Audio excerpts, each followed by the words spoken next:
Welcome back to Movies TV Mad. You can follow me on Twitter at Movies TV Mad, and welcome to Wednesday's edition of the DC Universe Daily Live. So James Gunn is at it again, and this time he's teasing Superman to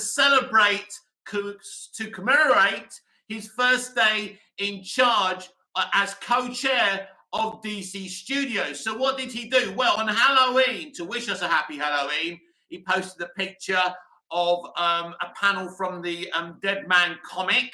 And yesterday, to celebrate his first day in charge as co-chair of DC Studios, he basically showed us a panel of Clark Kent on a typewriter. So is this just a random thing to celebrate his first day as co-chair of DC Studios? Or is he hinting that he's going to at least write the next Superman movie, or maybe write and direct it? Now, what was interesting about all of this was that yesterday, because Henry Cavill hasn't stopped talking about Superman, since he's announced that he's back as Superman.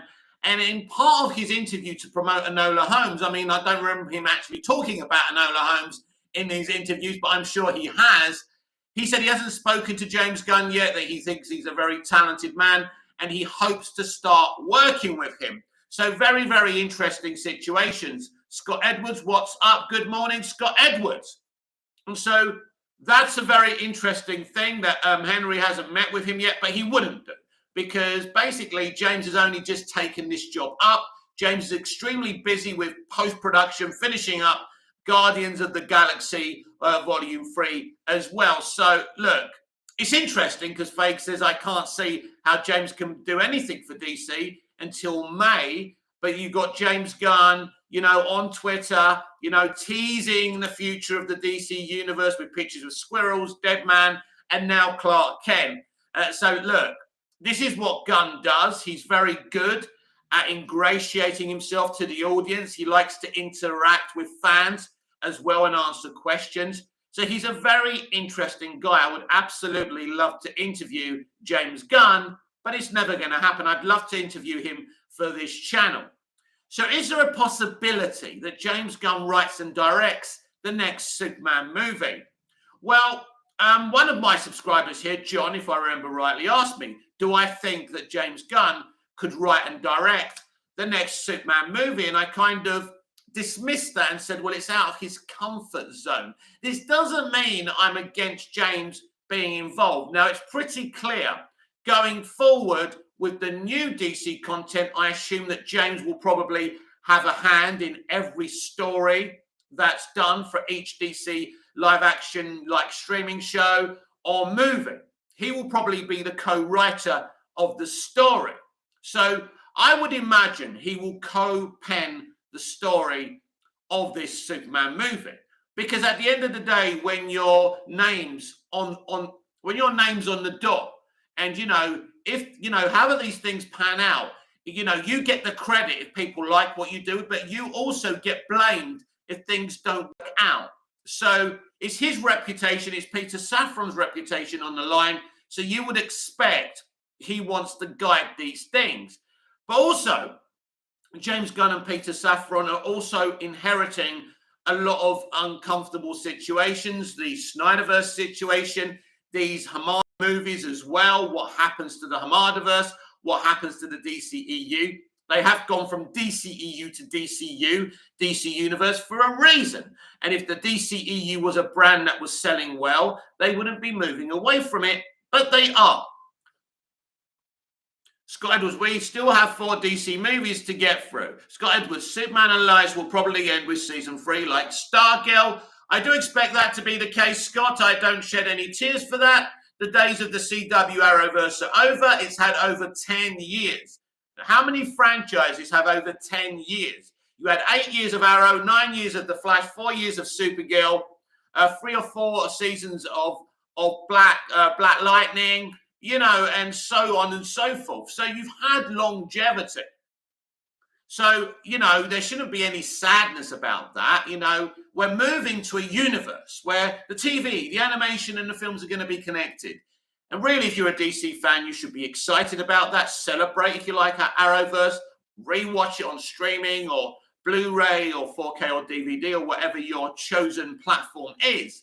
But at the end of the day, we are moving forward to a connected universe, and this is the right way to go. So I would be more than happy for James Gunn to write and direct the next Superman movie. Will he direct it?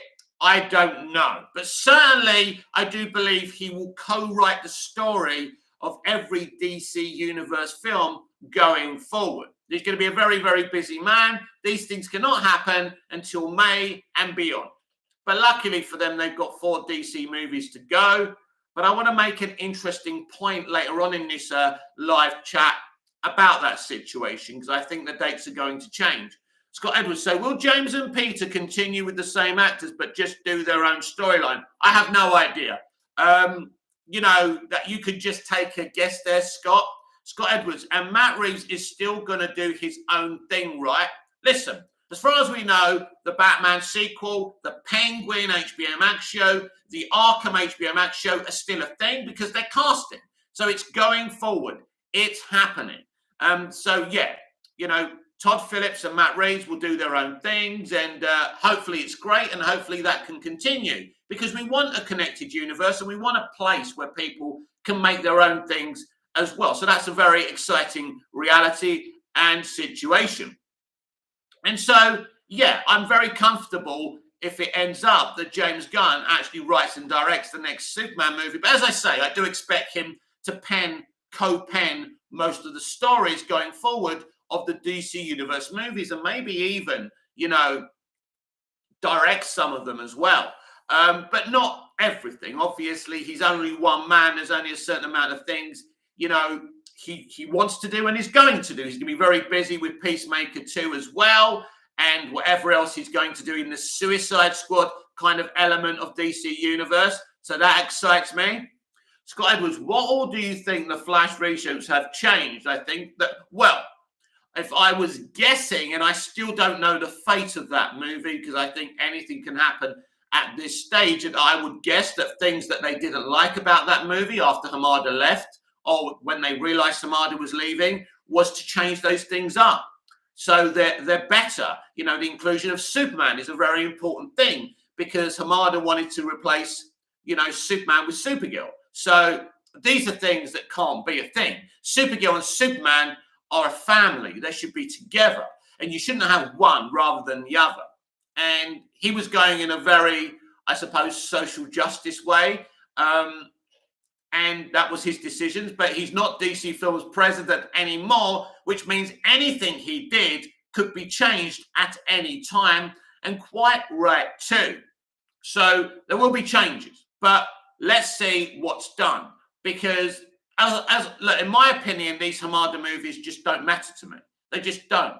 Because they're somebody else's babies. And I have upset quite a few people by saying this. Because one person said to me yesterday that apparently they're not the Hamada movies anymore. They're the James Gunn and Peter Safran movies. They're not. Yeah, they're in charge of them now. But they've been made, right?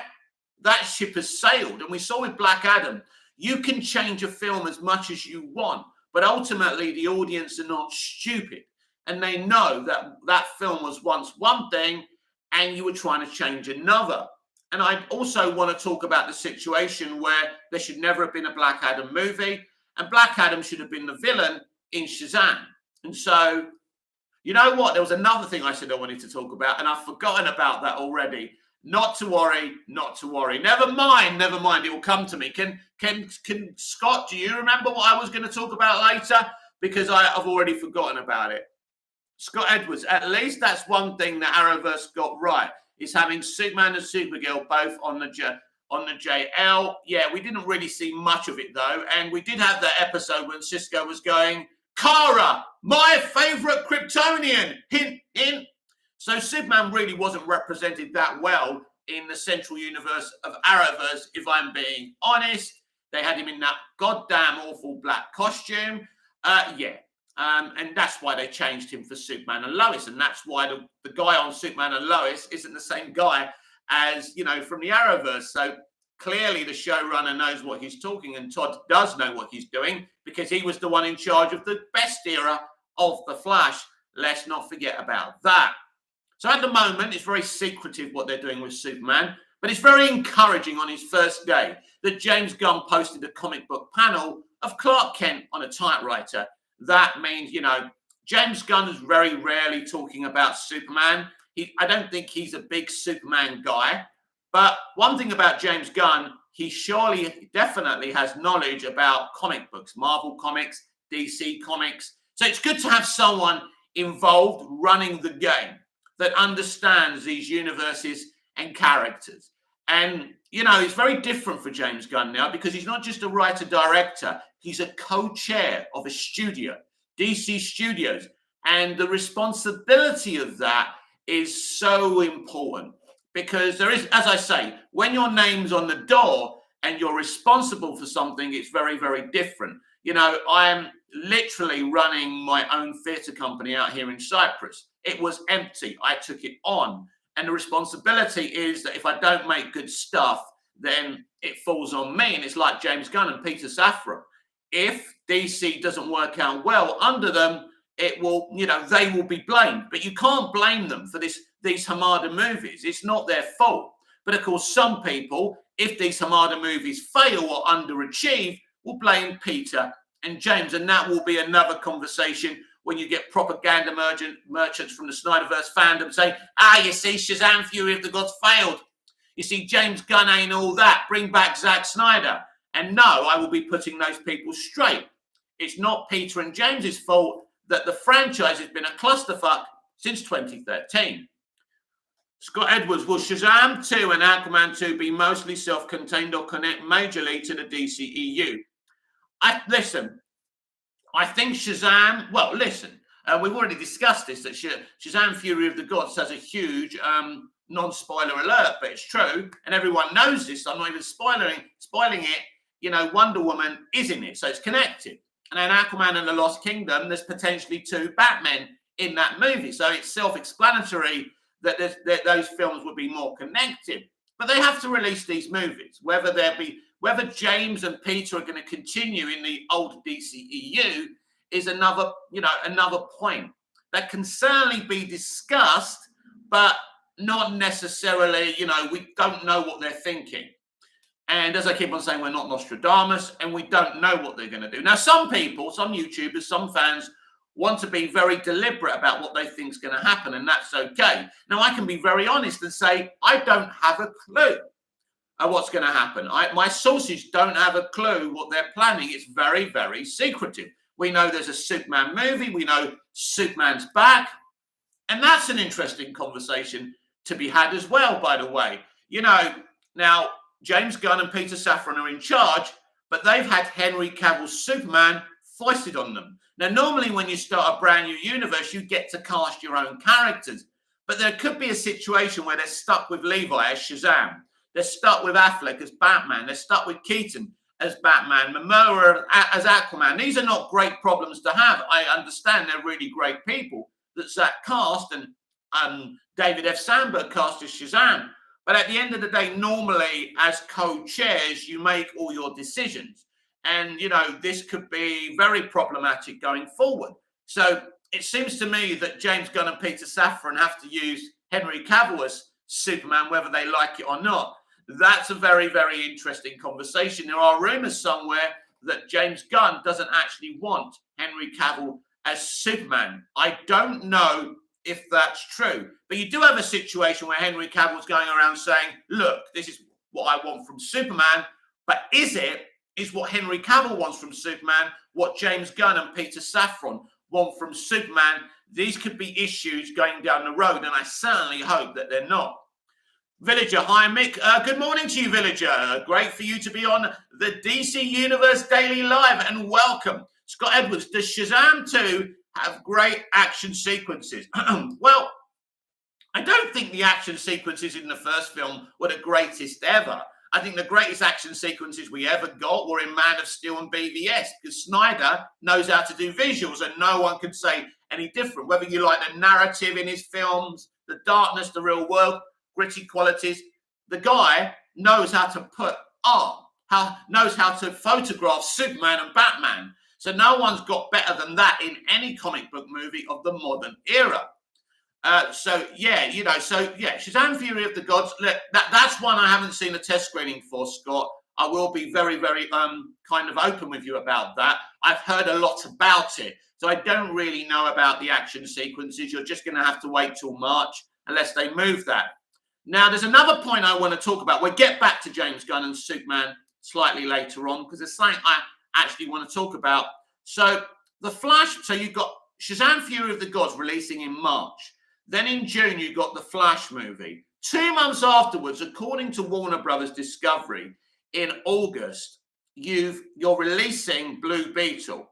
I do not believe that this is going to happen. I don't remember, superhero movies releasing in the same franchise, with a 2-month gap. I'm sure it's happened, but I think it's very, very unlikely that the Flash movie and Blue Beetle release 2 months within each other. So I think they're going to change that, and I don't know what they do there. Ronnie Dodge, morning, Mick. Good morning, Ronnie, and welcome to the DC Universe Daily Live. We are talking Superman and James Gunn and Henry Cavill. And right now I am discussing the fact that the Flash movie and Blue Beetle come in 2 months of each other. So something's going to be moved. So if that's the case, what are they going to move? The Flash movie or the Blue Beetle movie? Is a very interesting conversation. I just can't see those movies coming within 2 months of each other. Ronnie Dodge, James using a Superman comic for his first day is interesting. Yeah. He also used Deadman for Halloween. So these could just be random things, but also he could be teasing a slate. He could be teasing that in his slate, he's doing Deadman. He could be teasing that he's going to write and direct Superman, or at least co-writing the story. And I expect him to co-write most of the DC Universe movies going forward after he's done with Guardians 3. He will definitely have a big part to play in guiding the way these movies go. And there's no question about that. So, these are interesting things for sure. But as a writer-director, he can, as a co-chair, say, I'm going to co-pen the stories of these upcoming movies. Scott Edwards, MCU movies have released really close together before. I don't see it. Whatever they've done before, Scott, I don't see Blue Beetle and the Flash releasing within 2 months of each other. I don't see it. I don't think it's possible. I don't think they're going to do it. That means overloading the fan base and the consumer, because 1 minute you're plugging the Flash movie, then you're plugging a Blue Beetle movie. That's the problem with having 2 months close together, Scott, is far too close for my liking. It doesn't work because you're shoving the Flash marketing at us, then you're shoving the Blue Beetle marketing at us. How's that going to work? No. So one of those films will certainly be moved. Or if they don't move it, it's going to be the biggest DC extravaganza ever by having pretty much 2 back-to-back marketing drives for 2 DC movies. I don't see it personally, and I think it's common sense that one of those movies gets moved. Moved where? I don't know. I don't think that Shazam will be moved. That looks like a solid date. The Flash movie has been in June for a very, very long time. They haven't moved it yet. So maybe Blue Beetle gets moved a few months up the pecking order between the Flash movie and Aquaman and the Lost Kingdom. So you could be looking at that movie being released around the same time as Black Adam was released this year. Ronnie Dodge, maybe move Blue Beetle to September. Yes, September or October. Scott Edwards, Zoom is the best villain in the entire Flash series. Zoom was very good. Obviously, the Reverse Flash and what they did with him. And you know how basically Wells was a sleeper cell for that first season was very emotional. And it really worked. Those first 2 years were amazing. And the Flash hasn't been on that level at all. Because in the first 2 seasons, at least Iris had a place and she wasn't just this love interest. And, how does a journalist go from a journalist to knowing how to work computers and leading Team Flash? It's absolutely pathetic. The show is called The Flash. You can have your supporting characters, but they can't dominate your lead. Your lead has got to be your lead. And they did so well with Grant and Barry in the first 2 years. It was his show. It felt a bit like it felt like watching Tobey Maguire in the first and second Spider-Man movie directed by Sam Raimi. It felt that good. And then once it became like Smallville did in its final 3 seasons, very Tumblr. Oh, yeah, we like this relationship. It's a bit like Arrow from season 3 onwards. It's very Tumblr. It's very shippery. Villager, do you think that Zatanna will still happen? I don't believe, Villager, that any J.J. Abrams project will happen, and this is why. When Zaslav came in, he made a huge statement saying he wasn't happy with the arrangement Toby Emmerich and J.J. Abrams and Bad Robot had. It was a non-exclusive agreement. The kind of money they paid Abrams and Bad Robot was the kind of thing you have as an exclusive agreement. He's not happy with that. So either Abrams is going to go from Warner Brothers totally, or he's going to have to become exclusive. As you'll probably notice, when they announced the James Gunn as co-chair of DC Studios, they also nipped in there that he can only work exclusively with WB. This has got Zaslav's fingerprints all over it. And quite right too. If you're the co-chair of DC Studios, you can do whatever you want within the premise of WB. Of course you can. You're a talented writer-director, but you ain't going back to fucking Marvel when you're DC chair. I'm sorry. That ain't going to happen, and that's what Zaslav made sure. So Gunn's a very good creative. I'm glad we got him. I'm glad we got him exclusively. It's right. I'm excited about this arrangement, but there are issues that concern me. Cavill seems to have his kind of own footprint on what Superman should be. I agree with Henry, totally. But where is James Gunn in this arrangement? It doesn't compute to me in a way. So it's going to be interesting what happens with Superman as well. And it'd be very interesting if Gunn is writing and directing Superman with Henry Cavill. Henry Cavill has his own opinions. Scott Edwards, The Flash Armageddon was a good return to form. It was okay. It wasn't as good as Crisis. Oh, by the way, let me just say something. That Erica Durance and Tom Welling were at a convention the other day and said they were quite happy to continue their storyline from Crisis on Infinite Earths. Well, let me be absolutely clear where I stand here. Tom and Erica, I love you. I adore you. You are great Clark Kent and Lois Lane. But what you guys agreed to in Crisis was a barrel of shit. At the end of the Smallville series finale, a series finale I have huge issues with, but you ended it the right way. Clark is Superman, which is what we were building up to for a decade. Superman putting a blue piece of kryptonite on his finger and giving up being Superman to be a house husband is the shittest fucking idea ever. So I don't see it as Smallville canon. It can be canon for everyone else. It's not canon for me. And anyway, Arrowverse is fucking dead. So you're never returning to that anyway. But let me be absolutely clear. That's the shittest idea ever. So that's what I'm saying about that. Don't at me. Don't at me. That's my opinion about that. And I'm very passionate. Berlanti has been obsessed for years in domesticating Superman. He did it in Supergirl and he did it in other crossovers. John, morning. Good morning to you, John. Welcome to the DC Universe Daily Live. Ronnie Dodge, to be fair, James Gunn likes to stick to source material. So I think Henry and James will get on well.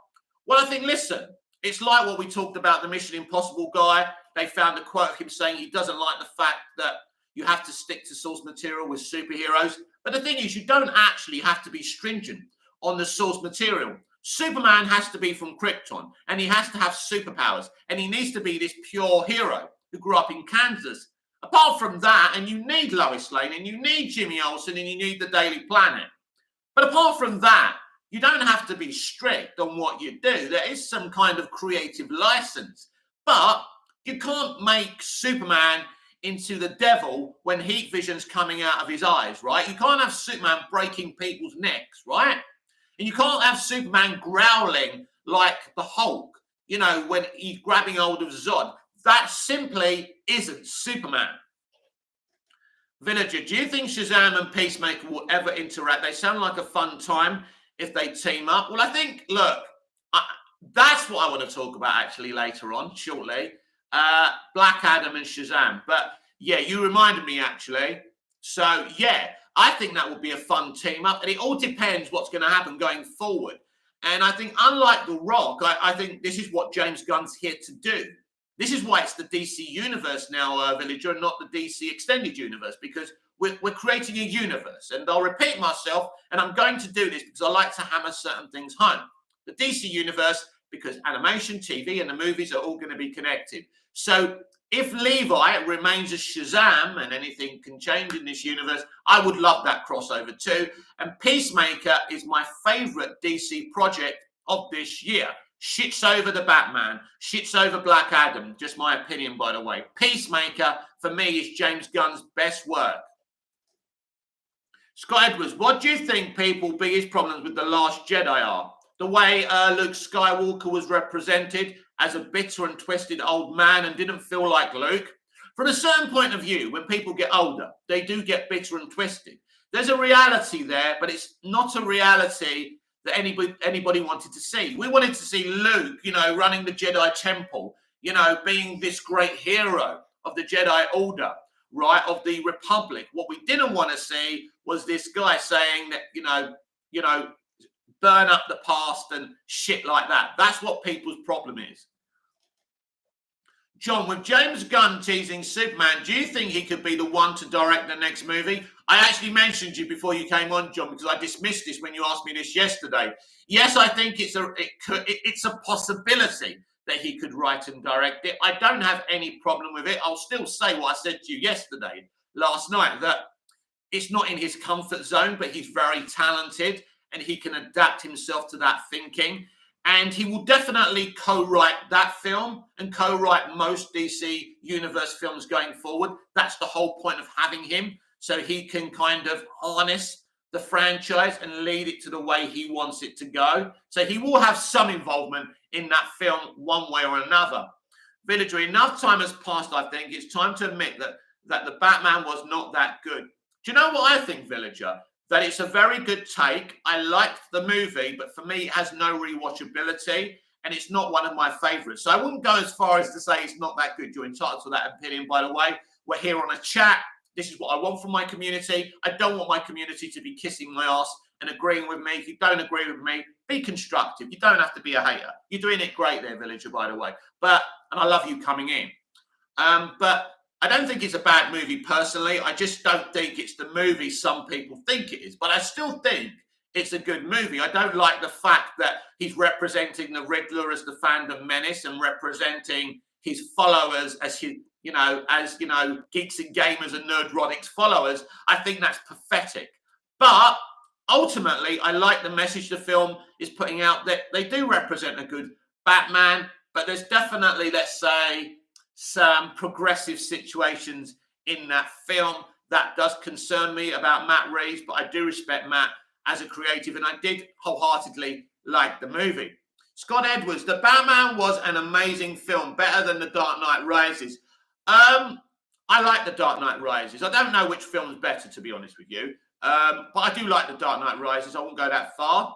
Villager, have you read The Riddler Year One? I haven't. I'm not really, I know I love comic book movies and live action TV, but I'm not really a comic book reader. Ironically, I do have a couple of year ones in the other room. I think I have a Superman Year One and a Flash Year One. And I think they did it a couple of years ago. But I've never read them because I just don't have the concentration, and it's ironic because I'm a writer as well. But yeah, there you go. Villager, the Batman was better than The Dark Knight. No. I enjoyed both movies. I think The Dark Knight is somewhat more interesting, but I do like the Batman. It's not about that. Scott Edwards, Jon Favreau and Dave Filoni get Luke. Rian Johnson didn't.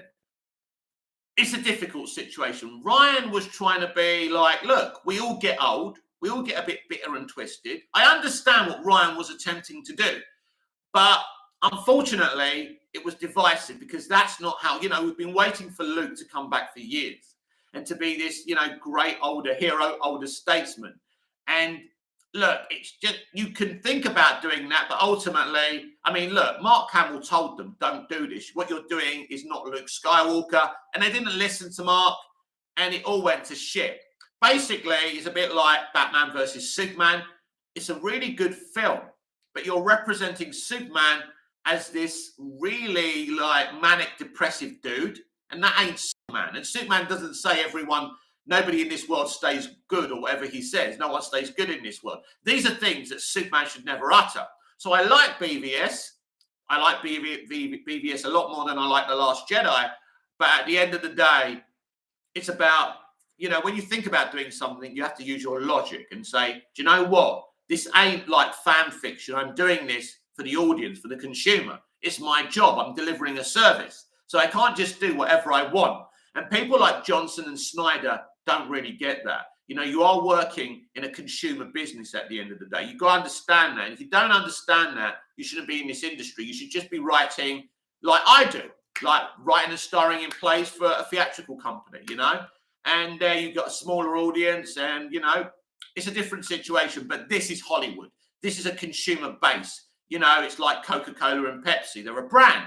If we talk about the Marvel Cinematic Universe, Feige has created a brand, a reliable brand, like Coca-Cola and Pepsi. You'd rather drink Coca-Cola and Pepsi than the own brand cola, because it has that, that relatability, and you have that consumer confidence in it. And that's what the MCU is. Now, this is what the DC universe has to become. Scott Edwards, Favreau and Filoni can do whatever they want with Luke. Well, let's not go too far about that, right? We don't want him to start singing the cha-cha, do we? But look, I'm not blindly going to say that Favreau and Filoni are but obviously I've enjoyed what they've done thus far. And Favreau is is basically the Padawan of George Lucas, and he learned everything about Star Wars from George Lucas. And Favreau, Clone Wars is Favreau's baby, not Favreau, Filoni I'm talking about. And we saw how great that turned out. Villager singing the cha-cha-cha. Yeah, that would be hilarious, wouldn't he? I'm sure Mark Hamill would be very, he's a good sport. I'm sure he'd love to do it with a lightsaber. We didn't see many lightsabers in the sequel trilogy or the Star Wars D+ shows either. I mean, this is the problem with Andor. It's all real world and it's so relatable and it's so real. That ain't Star Wars. Star Wars is about escapism. And we don't want to talk about the problems of today in our real world. We want to escape with some spaceships shooting at each other, with people having lightsaber duels. That's what we want. SLCA, what will happen to DJ's DCEU Phase 1 thing? Well, you mustn't take what Dwayne says too deeply serious. He was just trying to promote the movie. I mean, he could have something in that this is part of the new DC universe.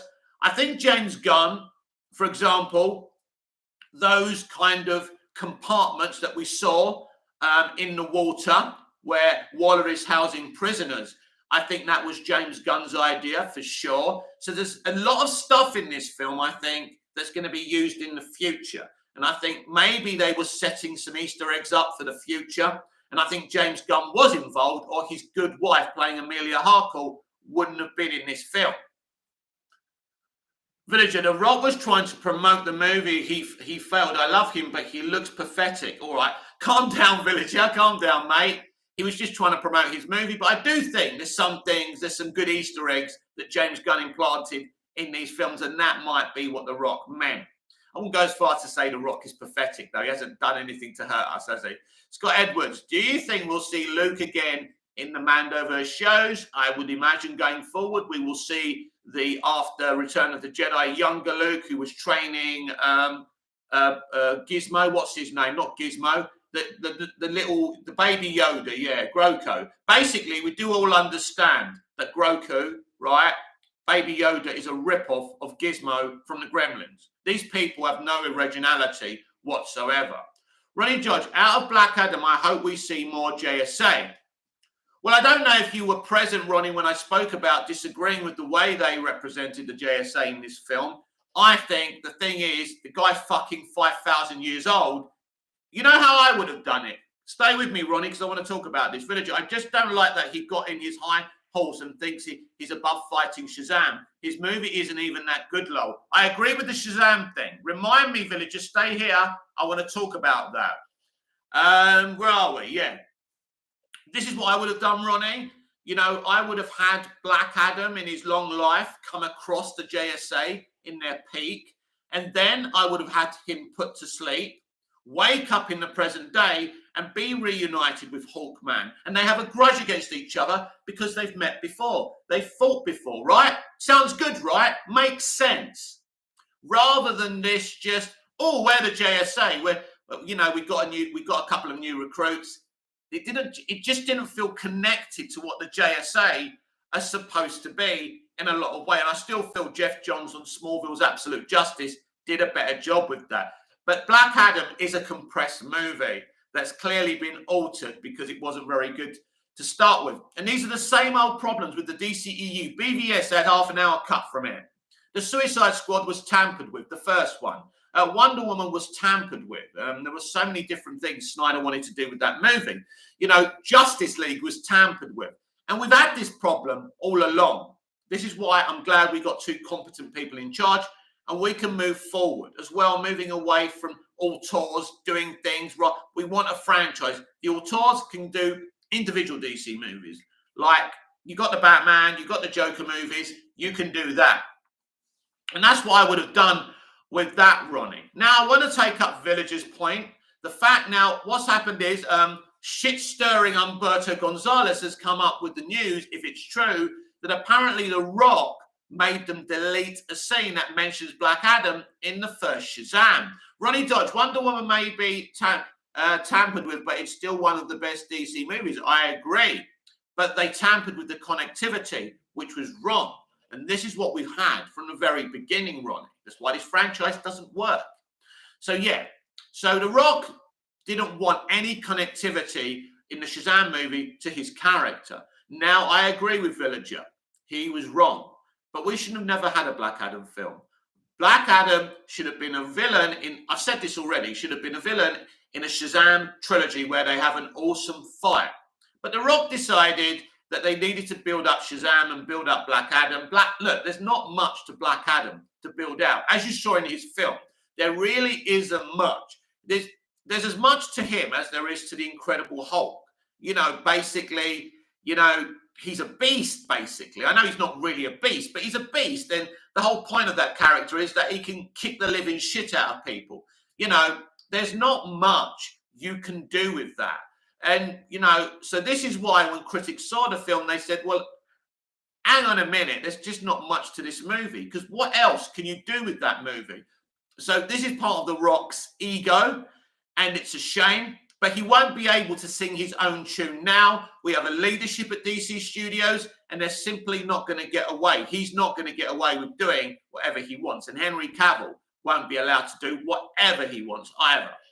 Villager, seriously, I can't believe The Rock looked at Black Adam and decided it was good enough to release. What the fuck? Well, you should have seen what it was before. Basically, it's gone with the wind compared to what it was at first. But the die was cast. They spent money on it, Villager. They had to release it. And at the end of the day, if they reach around 500 million or make Shazam money, they'll be happy because at least they get the bank balance back. Because apart from that, these Hamada movies simply don't matter because the new leadership is going to construct a new path. So I'm very comfortable. I don't care about what these films do. I'll watch them. I'll enjoy them. They're DC movies at the end of the day. But my real focus is on the Batman 2, the Penguin show, the Arkham show, Joker Folie à Deux. This is what I'm looking at. The Hamada movies are irrelevant to me. John, Shazam could have been a second post-credit scene in Black Adam. This is something else. Thank you, John. This is something else I wanted to bring up. How can you make a Black Adam film without Shazam cameoing in that fucking movie? He wants nothing to do with Shazam. He's in the present day. Where's fucking Shazam? You know, it's ridiculous. You know, the whole situation is ridiculous. And James Gunn will change this mentality. He'll make everything connected.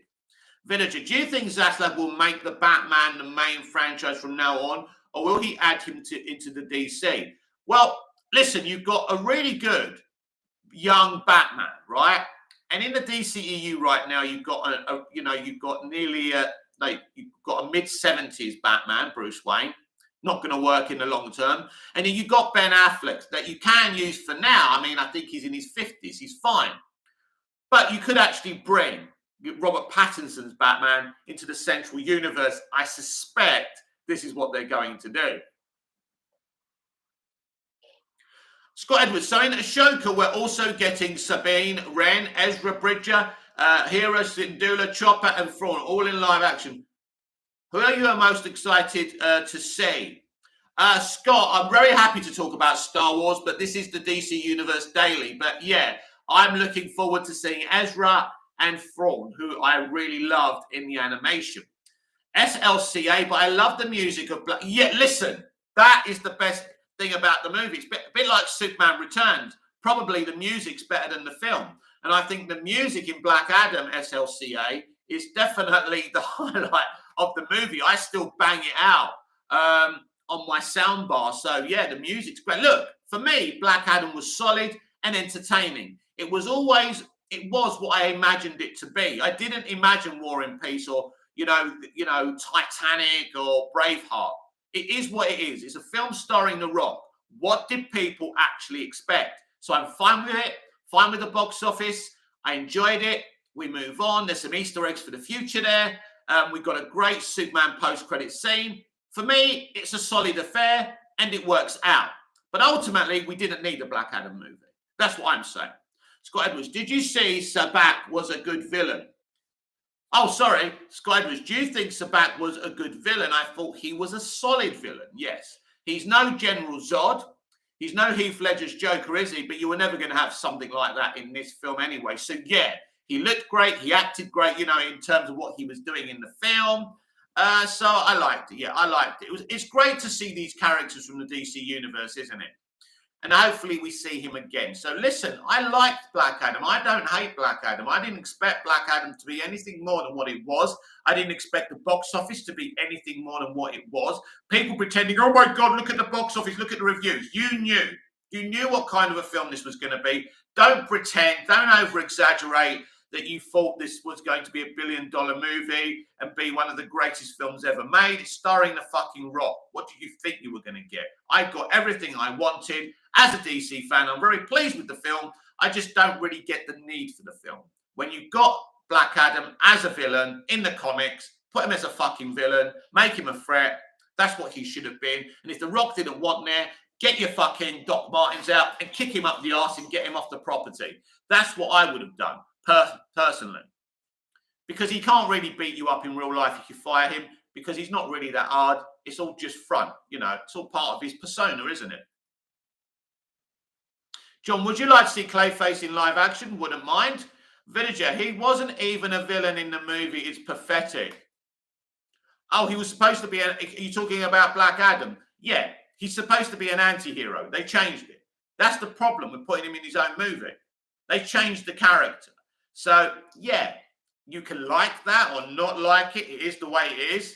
But it's very difficult to kind of be engaged if he fights Superman when you're thinking, well, he's not a villain, is it? So, don't know.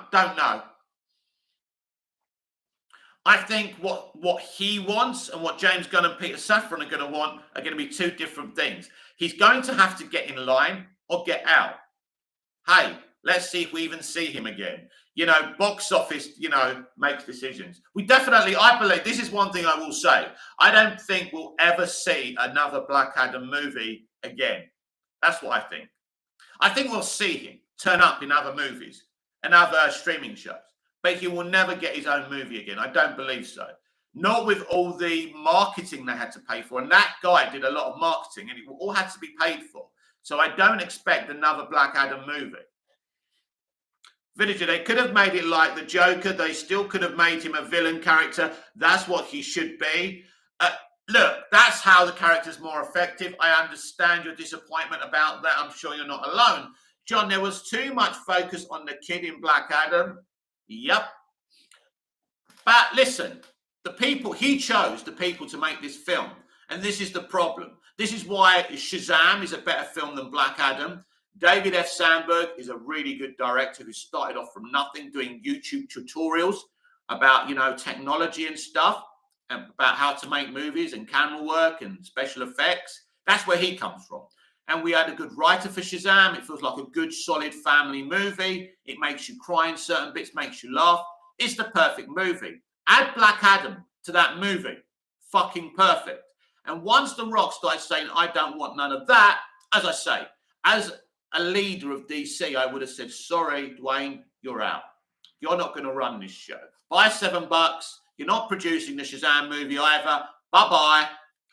You may be a big name, but at the end of the day, if you and as a studio head, I would have been quite transparent with the audience and the public. I would have said, listen, we have creative differences. I want him to be the villain. I want my Black Adam to be a villain in a movie. I don't want to give Black Adam his own movie. So that's how I would have dealt with it. Because his movies he stars in don't make a terrific amount of money. He's not the Paul that people think he is, because if he was the Paul, if this was Tom Cruise, for example, and Tom Cruise has made some flops, movie stars don't drive anything anymore. It's about the movie you're making now. And I think that's better, but it hurts Hollywood now because they have to deal with brands rather than actors. Before they could use actors. I mean, you look at Chris Hemsworth in the piles of shit he's been in that have flopped. You know, actors don't drive movies anymore because the audience ain't stupid anymore. My generation were dumb. We'd go and watch every Arnie movie, even if it was shit, right? Because we loved Arnie or Sly or Van Damme or Steven Seagal. That's what we were like. But now the audience, because of social media, because they interact with creatives and other fans, you know, you're so more knowledgeable now as fans. And you can't have, you know, this is why the DCEU has failed. You know, this is why Justice League failed, because they tried to throw bright colors at you, right? And shit, and cheat their way to success. And the audience said, well, no, we don't particularly care for the Snyderverse that much, but what you're doing here is utterly toxic. You're grabbing hold of someone's work and reworking it, and you ain't going to get our fucking bucks for it. And, you know, at the end of the day, the audience is so much smarter. And this is what's frustrating the entertainment industry today. If you notice, they attack the fans a lot because they can't handle it, because we're smarter than them. They're making the films. They're in the business. But mostly there's not very clever, intelligent people. You get a guy who was in Bro's movie calling out straight white dudes for not supporting his movie and calling them homophobic, right? Shall I tell you the stats of that movie? More straight people than gay people watched that movie. Gay people mostly hated that movie because of the way they were stereotyped. The people playing gay people were buff guys. Now, I know a lot of gay people, right? And of course, gay people look different colors, different ethnicities, like us straight guys are. That's how it works, right? But in this film, the stereotyping of the gay dudes was terrible. This is a terrible movie, and that's why it flopped. But they don't like us because we're too clever for our own good. And that's the problem. So it's even with the MCU now, they're having problems. Fate's having problems with the audience because he ain't cleverer than the audience. Before, he was pulling the wool over people's eyes because it was fresh, it was new, it was interconnected, and people like that element. Where now it's becoming old very quickly. And you can see that even the box office hasn't been as good as before. And we've had Top Gun Maverick, right? And The Rise of Gru make more money than any MCU movie this year as well. So that tells you something. You ask people, you do a poll, what if they enjoyed the, you know, Minions, The Rise of Gru more, or any Marvel movie this year? And you will get the answer that you don't think you're going to get. Because a lot of you are ingrained in superhero movies and you think that's all there is. But there's a world of other movies and animation out there that people are interested in. Villager, ha ha ha, Feige is pathetic. Well, he's not. No, I wouldn't call him pathetic, but yeah. Look, I think in general people are slightly waning on the superhero genre because when you over-egg the pudding, it's like the strongman in the 80s. It started to wear thin a little bit more in the early noughties because people had done that. And also these guys were getting older and there's not much you can do there. And I think it's interesting with the superhero genre. I think things like Joker and the Batman, a little bit different, you know, a little bit deeper. And, you know, those things make the genre more interesting rather than it, da-da-da, you know, that kind of thing.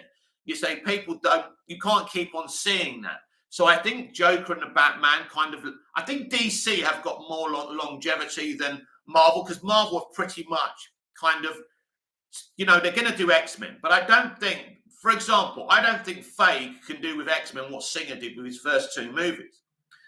Singer made two of the best comic book movies of all time. The guy barely picked up a comic. That says something there. But yeah, so I think the MCU has got a problem because it's overstretched itself. It wants 4 or 5 movies a year, and then it wants its D+ shows as well. So people are going to get fed up in the end because the quality has to be there as well. Now, going forward, let's see what DC do under Gunn and Safran. And if they can freshen things up, because Gunn, during the marketing of the Suicide Squad, said this. He said he's getting bored with a lot of comic book stuff because it's all the same, it's too simple. And even he has identified the fact that, something has to change here. So it's good that he is the co-chair of DC Studios, because what he's saying is absolutely spot on. This is why I like James Gunn, because he's a very interesting guy. He's a very clever guy, and he knows how to do certain things. Very clever with what he did. In Peacemaker, there was a lot of quips about believing science. It was during the time of COVID. There was lots of kind of quips about the environment, but if you kind of blinked, you missed them. But it was still a very, very, you can have that commentary in, but you can still make a great piece of entertainment. Villager, theories are to why Marvel is flopping now. Well, it's not really flopping. It's just not doing as well as it was. Well, one of the reasons is Phase 4 hasn't been as good as the first 3 phases. Also, it's tried to be a lot more progressive in terms of representation. And the way, for example, She-Hulk is standing there putting down men. So guess who do you think mostly watches these films? Straight white dudes. Sorry, but it is, right? Straight white dudes are your audience. So if you start putting down your customers, what's going to happen? So this is what they've done. They've decided to put women in, for example, the Wasp is in front of Ant-Man in the movies they're in together, instead of them standing together. So this is very passive aggressive, progressive, extreme left. And this is what they're doing now. And people can see it because people are not stupid and people are not happy. In Wakanda Forever, it's a totally female kind of dominated movie. We know why they're doing that. There was no need for a Wakanda Forever. They had a great Black Panther. For me, it doesn't work without him, and I don't see the point in it. And this is why people are less pleased. The material just isn't as good, and the whole thing is very underwhelming. We saw what they did in Loki. They turned a really fun character. Like they basically did to Loki what they've done to Black Adam. And that character really just doesn't work, even though the actor is amazing. Doesn't work when you do that to him. The whole point of Loki was that he was a villain, but could be good at times, a bit like Orm in Aquaman and the Lost Kingdom and how he's going to be represented. But I really don't think Wakanda Forever will do any good. It will do Doctor Strange numbers. I think it's interesting. First of all, it's going to destroy the box office for Black Adam, right? So I think we can say that. I think it will reach around $1 billion, just about $1 billion. I think the reactions I saw last week on Twitter were very mixed. I expect the reviews to kind of glaze over some of the issues because it's all about representation and politics these days. Everyone's so fucking political and has got their own agendas instead of just being honest about the art that they're seeing in front of them. It's funny, actually. Someone posted a TikTok video on Twitter where a woman of color is telling white people not to go and see Black Panther and let black people enjoy it first. And obviously, normally these things are a wind up and are triggering because these people are pathetic. But I actually said, quote tweeted and said, don't worry, sweetie. I won't be going to see Black Panther or Wakanda Forever this weekend or the next weekend. I'm going to go back and watch Black Adam again. And actually, I'd say that to all DC fans who don't care for Marvel. If you're thinking of going to the cinema, go back and watch Black Adam instead of Wakanda Forever. It won't make much of a difference, but it'll help a little bit. And it makes a point. Why put money in Disney's pockets anyway? So that's what I think about that. So, yeah, listen. Wakanda Forever was always going to get some praise. It was always going to do better than Black Adam, maybe even better than the Batman. But it is what it is. We have a leadership here now. It's an exciting time, and we'll see how far we get with it. But yeah, it doesn't mean we're automatically going to be successful, but we're in a position now to be more successful than we would have been without Gunn and Saffron, and especially Zaslow. And I think it's very important that these structures are put in place. Villager, I don't think it will get much praise. The writing is so bad now and people are opening their eyes. Well, it is important, Villager, to judge every project for itself and to wait to see this movie. The quality of writing isn't as good as it used to be. I think when you're casting and employing creatives because of what gender they are, what color their skin is, rather than saying, let's get the best person for the job. And surely if we keep on employing on that structure, we will be kind of representative of the world at large anyway. Instead of saying, right, you're black, we need you, tick. Oh, you're native, right, okay, tick. Oh, Neymar, we can make a native story here. Oh, we're our Jew. This will spread the propaganda. It's not the way stories should be told. And they do these stories badly. Kathy Yan, as I said before, was only put on as director of Birds of Prey because she was a Asian female. And I know of so many good Asian females who would have done a better job than Kathy Yan. But of course, they've got to have that special DNA, those connections to the Hollywood system. And this is where the lie is. There's no true inclusion in the entertainment industry unless they have that special DNA. And they can deny it as much as they want. They can call me an ist and an ism for saying that, but it is true. There is no genuine inclusion in the entertainment industry, especially in Hollywood, right? They have Kevin Bacon's daughter in a movie. That's all they do. You've got to be connected to these people. You've got to come from the same bloodline. You've got to have the same stuff as them. And if you don't, and these are the people of colour they employ, the people with entertainment DNA. If you came from Brixton, right, and said, hey, bruvs, you got a job for me, they're not going to say, wow, you're a person of colour, come in. They're going to say, right, let's get the DNA checker. Alarm, no DNA, no entertainment DNA. Guards, get rid of him. Right? That's it. That's how it works. That's how the system works. You're not getting through the golden gates unless you have the entertainment industry DNA. As I say, they can deny this. They can call me names. They can accuse me of being, isn't this and isn't that. But what I'm saying is true because I spent 6 months out there. I know how this works. And even my dad, who had some friends in the entertainment industry like Sir Roger Moore, understood how this game works. He even my father was a travel agent, used to book the guy who played George and Mildred, very good friends with him. So my dad knew people and had connections within the industry. So my dad taught me how this industry works. And look, all industries are dominated by different cultures. You've got the situation in England with fish and chip shops. That's perfectly fine. Different cultures run different kind of industries. But what I don't like about the entertainment industry, it pretends to be diverse. How can you be diverse when you only recruit from your own family, your own DNA, and then pretend you're representative and diverse? Who are you trying to fucking kid?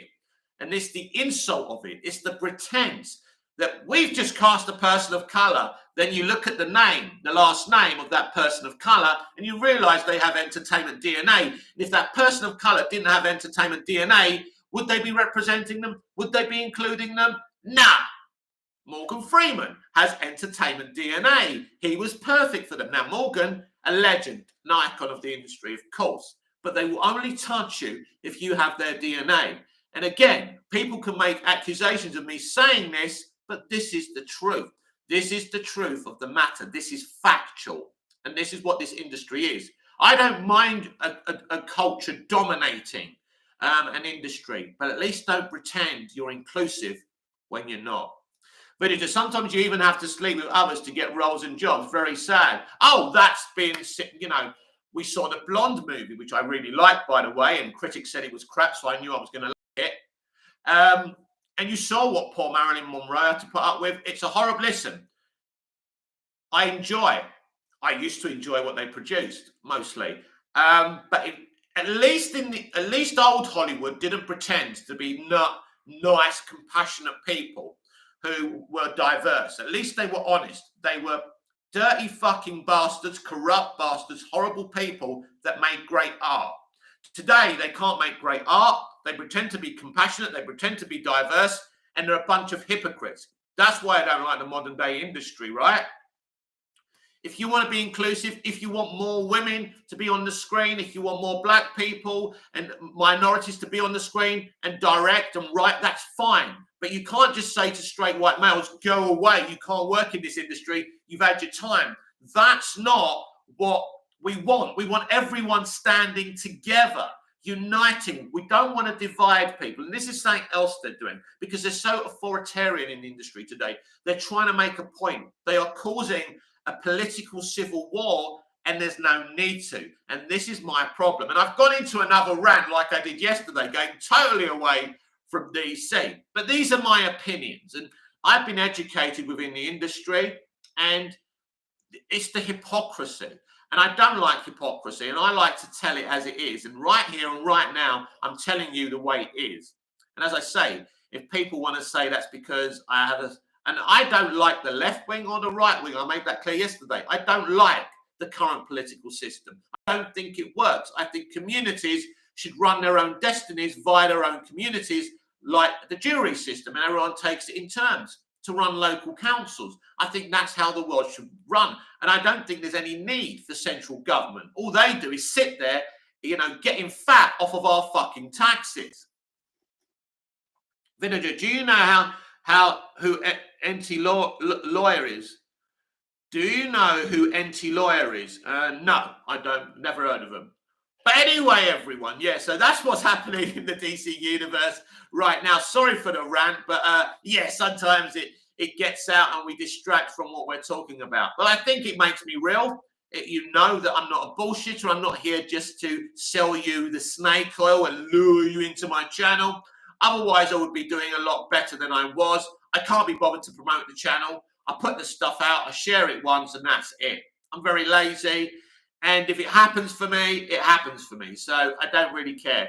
But yeah, James Gunn posting that panel from Clark Kent typing. Very interesting. Is it just a random panel like what was it called? The other character the other day when he was wishing us happy Halloween? Deadman, that's right. Is it just random? Is he teasing a slate? Or could he be writing and directing, or at least co-writing the next Superman movie? And this is an interesting one. How involved will James Gunn be as a co-chair of DC Studios with the running of this Superman movie? Because it seems a very interesting situation. Are $7 going to take leadership of this?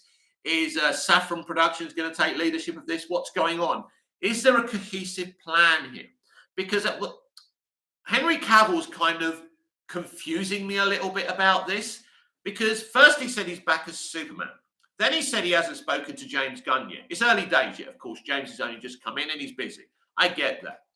So, and sometimes he seems very sure that something's happening. And then he seems like, yeah, this is what I would like to do. And, he's being very vocal. This is how it looks to me at the moment. And I'm sure some of you will disagree, and that's fine. This is what we're here for, to pinpoint our constructive opinions. But it seems like he's got this post-credit scene because of $7 and Zaslav. But that may not mean he's necessarily back generally as Superman. And maybe there's still discussions by James Gunn, Peter Safran, Pam Abby, Mike DeLuca, and David Zaslav, if maybe they should start with a new Superman and a new actor. This is how I'm looking at this moment. Now, I'm being honest with you and direct about this because this is how I feel. I may do a pre-recorded video after I finish here, which will be very shortly, about this subject, because I think this is what could be happening going forward. Because you've got Cavill talking it all up, but he's the only one talking it all up, and it's all coming from Black Adam's side. It's all coming from the $7 side, and yeah. James Gunn has put out Clark Kent there in that panel, which is interesting, I admit.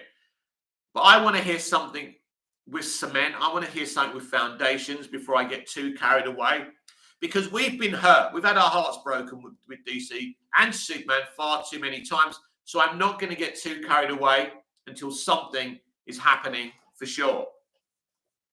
Villager, I think Black Adam should have had 2 post-credit scenes, one of Shazam and Black Adam meeting, and then another of Superman meeting Black Adam, or all of them meeting. It would build up hype for Shazam 2 and 3. Yeah, listen, I think it's ridiculous that we didn't see Shazam at all in this movie. And this is something that James Gunn will knock on the head immediately. He'll want cameos. He'll want Easter eggs. He learned from the very best in Kevin Feige how to do that, how to make a reliable brand, or a brand where people go, this is my Coca-Cola. This is my Pepsi. Yeah, I'm going to keep on consuming this shit because it's reliable and consistent. And the DCEU hasn't been reliable and consistent. They had a Superman Returns movie and a Batman Begins movie and a Green Lantern movie not far away from each other. They could have started a fucking franchise before the MCU and Marvel Studios did. Now they have. They've got the studios, they've got the structure, they've got the right people there who absolutely know what they're doing. So I have faith in that process. But they have to make decisions, and they have to make the right decisions, because there's an existing universe there right now, which is a fucking mess. Whether you love it or hate it, it's a fucking mess. Villager, non-DC fans haven't even made the Shazam and Black Adam connection. It's ridiculous. A 5-year-old could have thought of this. Very simple way of letting people know what's up. Well, listen, yeah, this is your Villager. This is really good. You're on form today. I applaud you. This is great stuff. And obviously, I think he says the word, he does say the word, my memory's shit, but he says the word Shazam, doesn't he, right? So there's the connection. But you're right at the end of the day, because, all it would have took was a Shazam cameo.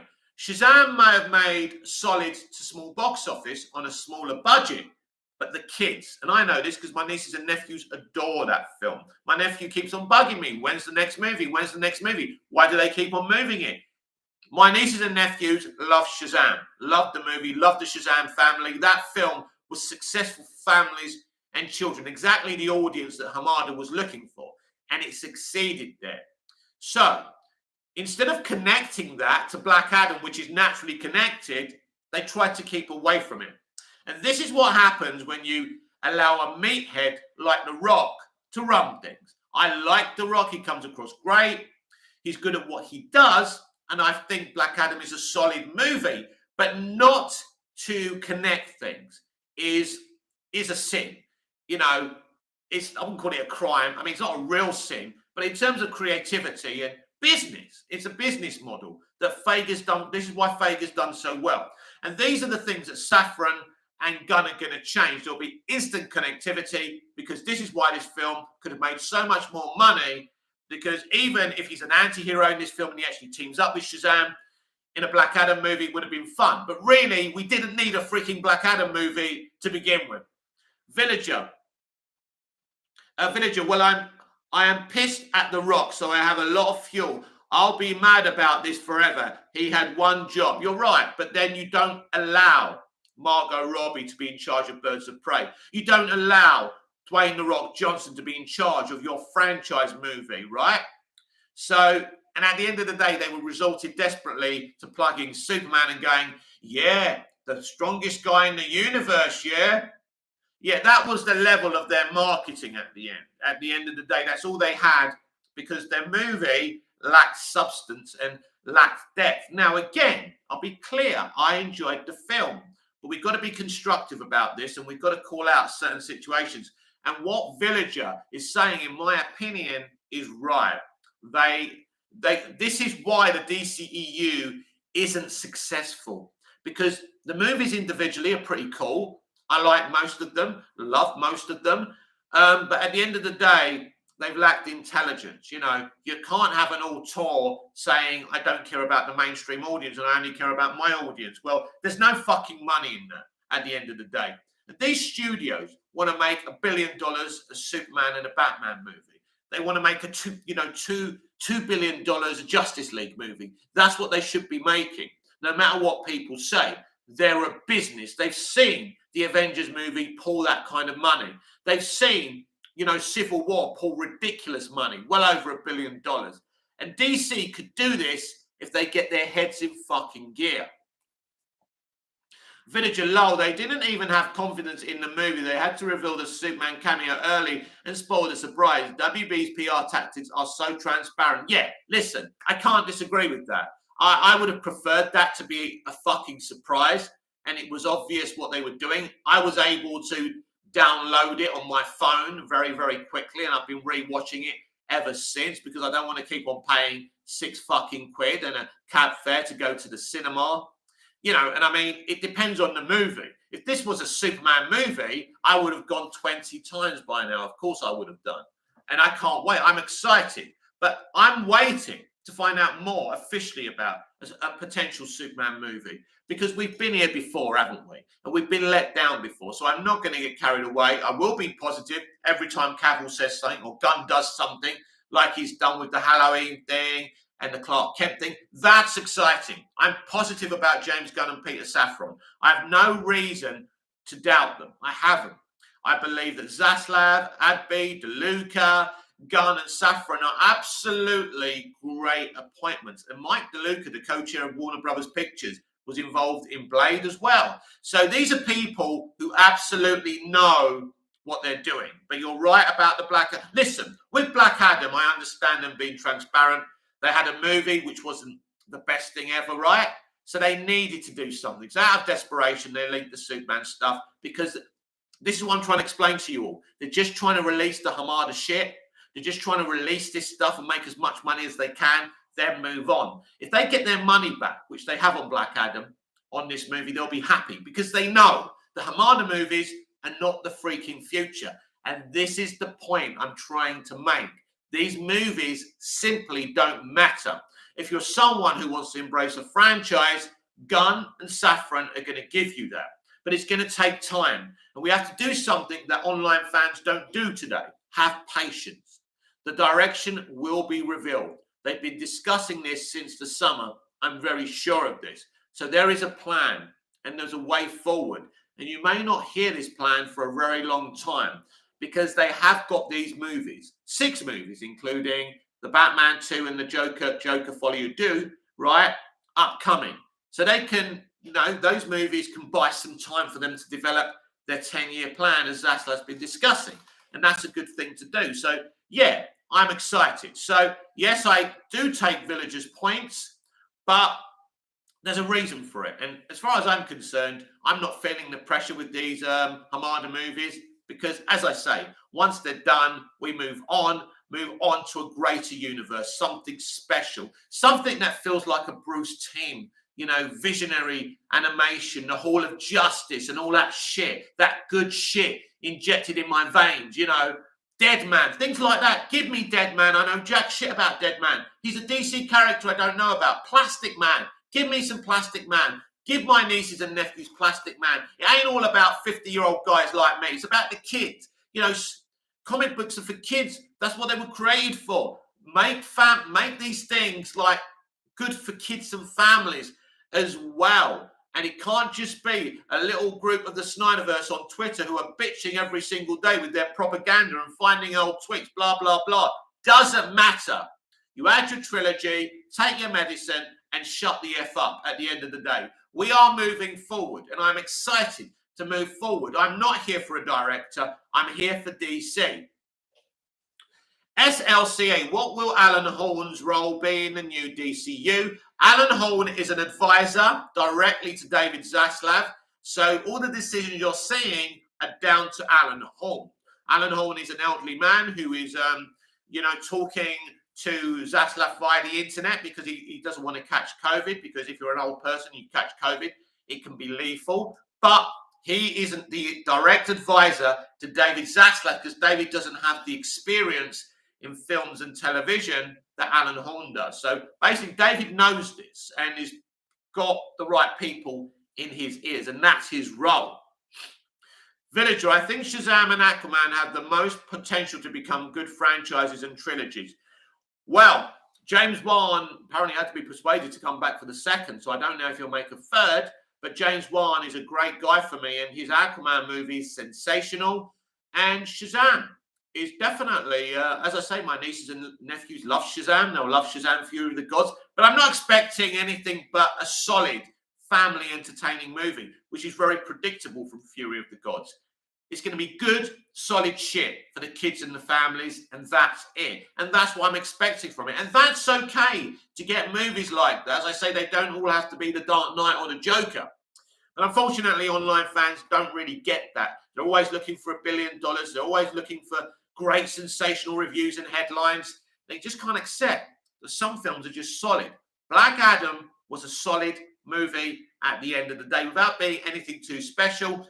And Shazam Fury of the Gods will be slightly better, but not much better. That's what I'm saying. Don't set your heights too high with these Hamada movies. Because if Hamada was so good and he was giving us great things, he would still be here. And that's the way I see it.